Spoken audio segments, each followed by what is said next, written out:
Green procurement এবং green building.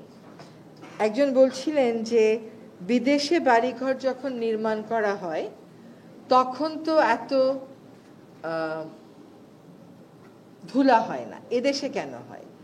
কারণ বিদেশে কনস্ট্রাকশন ইন্ডাস্ট্রিটা তো অন্যভাবে ডেভেলপ করেছে।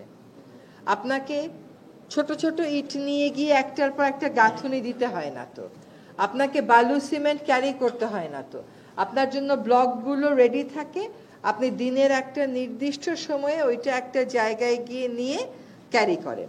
দেখেন আজকে সারাদিনে আমার কাজ দেখেন, সকালে বাসার থেকে যখন বন ভবনে গেলাম ভিডিও করতে থাকি কোন কোন বাস থেকে কালো ধোঁয়া বেরোচ্ছে, সেগুলো ভিডিও করে বিআরটিএ চেয়ারম্যান মহোদয়কে পাঠাই। আর বিভিন্ন এলাকার ডিসিকে, সব তো পারবো না, চারজন ম্যাজিস্ট্রেটই তো সব পারা যায় না, কয়েকটা জায়গায় এবার প্রাধান্য হিসাবে ধরেছি যে এগুলোতে আমরা ইটভাটার, অবৈধ ইটভাটাকে নিয়ন্ত্রণ করব। তো দেখা যায় যে একটু আগে আমার সহকর্মী উঠে এসে বলল যে একখানে ইটভাটা ভাঙতে যেয়ে সমস্যাটা কি হচ্ছে, সেটা এখান থেকে বসে বসে চেষ্টা করছি সমাধান করতে। আরেকটা কাজ হচ্ছে যে আজকে যখন বাসার থেকে বন বিভাগে যাই তখন দেখলাম রাস্তার কোথায় কোথায় নির্মাণ সামগ্রী উন্মুক্ত ফেলে রেখেছে, তো এইগুলো তারপরে ছবি তুলে তুলে ডিপার্টমেন্ট অফ এনভায়রনমেন্টকে পাঠাই। কিন্তু আসলে আমাদের পুরো সিস্টেমে চেঞ্জটা আনতে হবে।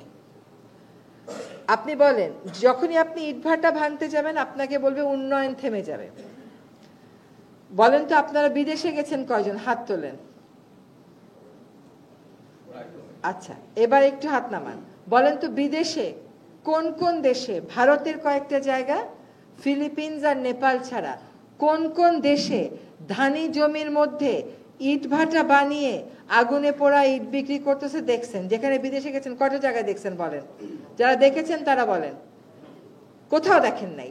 তো সেখানে নির্মাণ হচ্ছে না, সেখানে উন্নয়ন হচ্ছে না, আপনার চেয়ে কম উন্নয়ন হচ্ছে? তা তো হচ্ছে না। ওইখানে ওই গ্রিন প্রকিউরমেন্ট এবং গ্রিন বিল্ডিং এ চলে গেছে।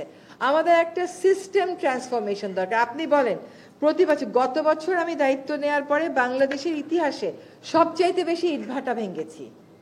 এটা তো একটা ডেটারেন্ট ইফেক্ট থাকার কথা ছিল, তা নাই। কারণ মার্কেটটা আমরা ইটের বিকল্পের জন্য তো প্রস্তুত করি নাই, এমনকি সরকারও করে নাই।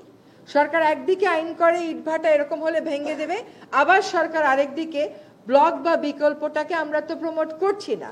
পিডব্লিউডিবি হয়তো করেছে কিন্তু রাজুক তো পুরোপুরি করছে না।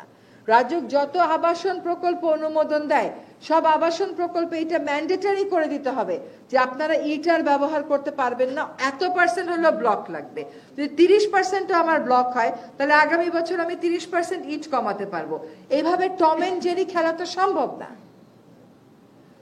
আর আমাদের তো পরিবেশের প্রত্যেকটা ক্ষেত্রেই আপনাকে এই কাজগুলো করতে হচ্ছে। এখন আমরা আজকে ট্রান্সফরমেশনের কথা বলছি। একটা ট্রান্সফরমেশন হচ্ছে আমাদের কনস্ট্রাকশন ইন্ডাস্ট্রিকেই মডার্নাইজ করতে হবে। আপনি ভূমি ব্যবস্থাপনা, ভূমি সুরক্ষা আইনে বলবেন যে মাটির টপসয়েল তোলা যাবে না। আপনি জানেন সাতকানিয়াতে এমন অবস্থা হয় যে এখন হচ্ছে, কৃষকেরা ফসল লাগিয়ে ঘুমায়, সকালে উঠে দেখে ফসল সহ মাটি তুলে নিয়ে চলে গেছে ইটভাটার জন্য। আপনি 4টা ম্যাজিস্ট্রেট দিয়ে এত অনিয়ম নিয়ন্ত্রণ করতে পারবেন? এটা সম্ভব? কোথাও একটা ডাবল রেকর্ডিং হচ্ছে। তো আপনি বুঝতে পারতেছেন, আমি যখন বেলায় ছিলাম আমি একটা মামলা করেছিলাম, পেঁয়াজ লাগিয়েছে, সকালবেলা উঠে দেখে পেঁয়াজ শুদ্ধ মাটি নিয়ে চলে গেছে ইটভাটার মালিক। তাকে যখন নোটিশ দেয়া হলো সে তখন উত্তর দিল আমি তো জানি না মাটি কোথা থেকে আসে। আপনার আইনে স্পষ্ট করে বলে দেওয়া আছে, স্পষ্ট করে, যে সকল ডিসি নিশ্চিত হয়ে দেবে মাটির উৎস কোথায়। ডিসিরা পতিত জমি লিখে দেয়। বাংলাদেশে এত পতিত জমি কোথায় আছে 10,000 ইটভাটাকে মাটি সরবরাহ করার জন্য? এটা ডিসি সাহেবেরা বোঝেন না? ডিসি সাহেবেরা যদি ওনাদের দায়িত্ব পালন না করেন তাহলে আমরা এখানে উপদেষ্টারা বসে ওই এনফোর্সমেন্টের কাজ তো আমাদের না। ওই এনফোর্সমেন্টটা মাঠ পর্যায়ে হয়ে আসতে হবে। এটা একটা সমন্বয় লাগবে।